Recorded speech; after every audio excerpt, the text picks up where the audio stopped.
Et voici donc ce que l'on pouvait retenir de l'actualité monégasque. Nous avons donc rejoint notre invité du week-end. J'ai à mes côtés Patrick Rinaldi. Bonjour. Bonjour. Merci d'être parmi nous. Je vous remercie de me recevoir.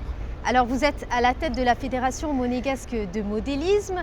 D'abord, peut-on présenter cette association? Alors la Fédération monégasque de modélisme, c'est une association monégasque qui regroupe toutes les activités de modélisme qui vont de la voiture radiocommandée, je crois qu'on est un endroit où en ce moment il se passe pas mal de choses, aux avions, aux bateaux, voiliers, il y a des personnes qui font du train, il y a d'autres personnes qui font des petites voitures sur les circuits, disques Alextrix, ainsi de suite et tout.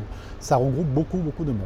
Finalement, y a-t-il un profil type parmi vos membres? Passionnés avant tout, j'imagine? Oui, je dirais, les personnes, on va les qualifier de grands enfants, c'est-à-dire tout simplement beaucoup de jeunes font du modélisme et après il y a des personnes beaucoup plus âgées, si je puis dire, qui sont un peu frustrées de leur enfance et qui ont aujourd'hui des moyens, donc ça leur permet d'assouvir leur passion. Mais les 90% ce sont des passionnés. Alors vous organisez, vous participez également à des compétitions de renommée internationale sur cette piste à Cap d'Aille? Alors à Cap d'Aille, il y a 2 ans encore, on a organisé des championnats d'Europe.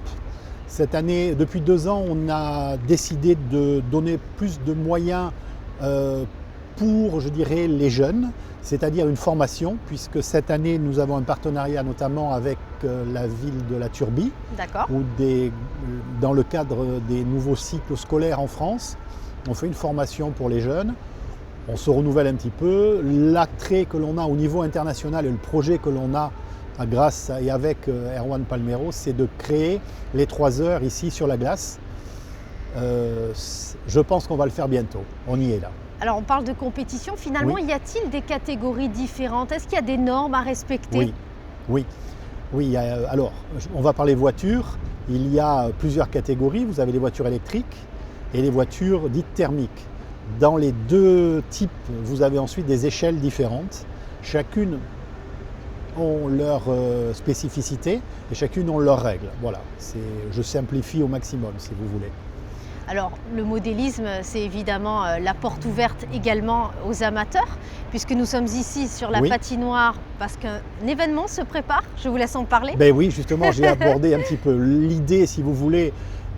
C'est qu'aujourd'hui nous faisons des manifestations, je dirais, qui ne sont pas vraiment des compétitions, pour permettre aux jeunes et aux moins jeunes donc d'assouvir leur passion sur la glace. C'est assez intéressant, c'est tout nouveau, puis surtout au niveau je dirais, la capitale mondiale du sport automobile, c'est vraiment très bien, moi ça me plaît énormément.